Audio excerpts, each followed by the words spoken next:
on my driving license in Britain. Yeah. You know, something you'd expect on the dollar bill.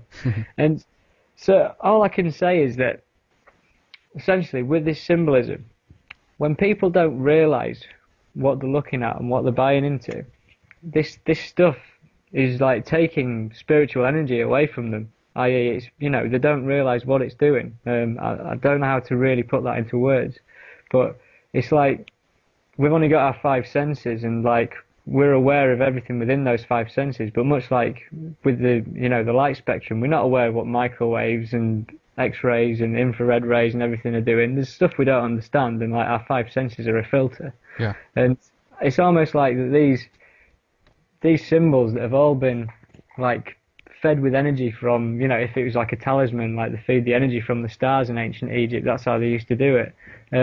It's working on some level we can't comprehend. That's, you know, basically trapping and deceiving us here all the time. Yeah. And so, for instance, in my opinion, when you die and you get these references to people saying, I met Jesus and all this kind of stuff, and they tell you that they met these enlightened beings and everything, Yeah.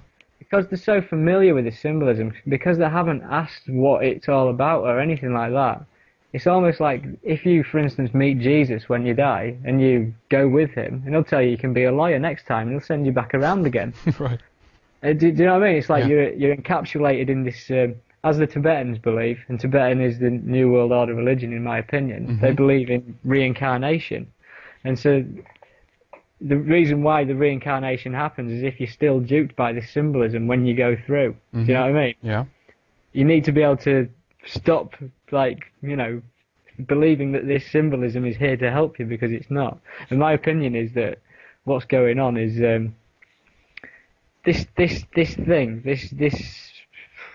this material reality, whatever we're related in, it's much like the Gnostics believed, and in the sense of the Gnostics believed that there was a creator of the material universe, but they never ever, like, you know, saw their creator as the supreme being or the god, if you like. The Sure. creator was a malevolent force of sorts, keeping us all entrapped in this matter, Yeah. preventing us from being what we really are. And like the Gnostics used to say, when they died and they met the creator, they used to say, you know, you're not my god, Yeah. I'm a Gnostic. And essentially that's when they believed that they had moved on from everything. And it's almost like it's the same principle. I mean, they tried to wipe out the Gnostics, did the Roman Catholics, but it's the same principle. Like, people, when this spiritual event happens in 2012,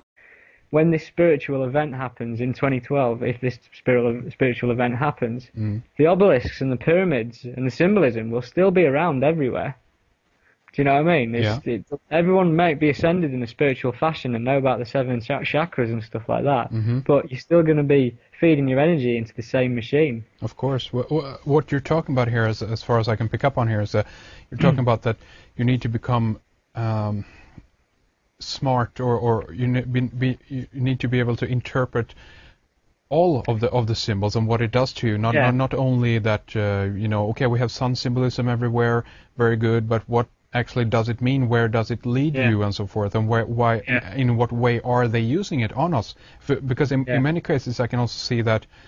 I mean, if we look at how nature operates, how it exists, how the functions of natures occur, we can understand that the sun, for instance, is one of the most important elements that we have in order to sustain us, keep us alive. So obviously one can understand that there is a veneration for the sun, but how is this being used? And I mean, what you're referring to here also, as far as I can pick up on it, is a little bit of the Buddhist ideology or theme, that we actually are trapped in a kind of illusion, if you will, or the wheel of reincarnation, and that this is something that actually is a trap. To some extent, I don't agree with that idea a little bit, but I understand what you're saying, and how a philosophy like that can arise. If you think about, say, for instance, the film The Matrix. The Matrix had Neo, which is an anagram for the One, had Trinity, had Sion in there, had the whole thing in there. Of course, And for instance, when Neo had decided that he wanted to know the truth, and he was no longer wanting to be kept in this illusion,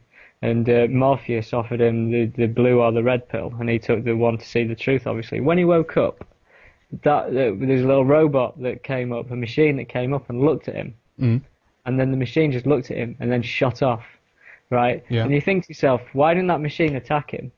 And the reason why that machine didn't attack him is because Neo in the film basically had seen through everything. He knew the truth and no longer could provide energy for the machines in that pod. Basically, I've got this kind of feeling that as we're approaching 2012, we're obviously approaching some kind of new cosmological energy of some sort. Yeah. You know, something involving the universe, which is probably far too great for any of us to really comprehend at the moment. But working on the mind before matter like idea, basically, I envisage what's going on as we're moving closer to this state and we're getting closer to this energy all the time. Manifestation time between kind of, you know, thoughts and manifestation creating themselves into matter is getting shorter. Because we are being drawn toward the attractor through shorter and shorter epochs. And not only must the entire last 4,000 years of history be compressed into this 67-year period from 1945 to 2012, but there is a 384-day period preceding December 22nd, 2012, when the last 67 years and the last 4,300 years have to be compressed into that. Then there's a final 6-day period when all of these things are compressed again. And so do you see what's happening? The spiral is tightening as it goes faster and faster. The resonances are impinging. The thing is getting nuttier and nuttier and nuttier as computers link all cultures together, all informational barriers dissolve. Everything is becoming connected to everything else. Not only everything in the present moment, but all past moments as well are being drawn, compressed, squeezed toward the production of the transcendental object at the end of time, which is nothing less than all time, all space, shrunk down to an atomic dimension and handed back to us.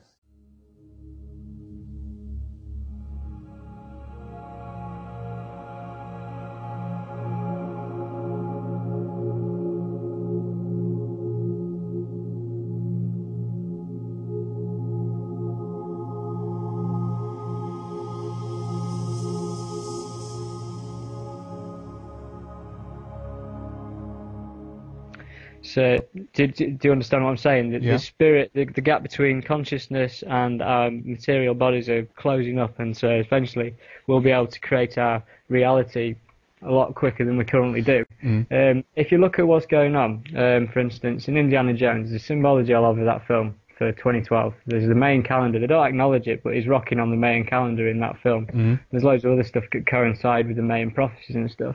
And the same goes is like when I was on my trip down to Paris the other week, and I was driving down the M1 in Britain, and the first motorway service station I got to, I walked to the shop, and I went in there, and there's this big pile of books on offer, and the books that they sell in motorway service station are terrible. They never give you any knowledge whatsoever, not good for anything, but there's this one book on offer. And I went over to it, and it was a book all about the end of the world in 2012 on the main motorway of like Britain's motorway in one of the shops, one of the main shops that you get on the service stations. And I've got this feeling that what's going on as we're getting close to this energy, and as we're getting this gap between kind of thought and, you know, manifestation of matter is getting shorter. There's a particular force out there that's trying to implicate that 2012 is going to be a huge disaster. And for instance, next year, the man who released Stargate and Independence Day is releasing the film 2012.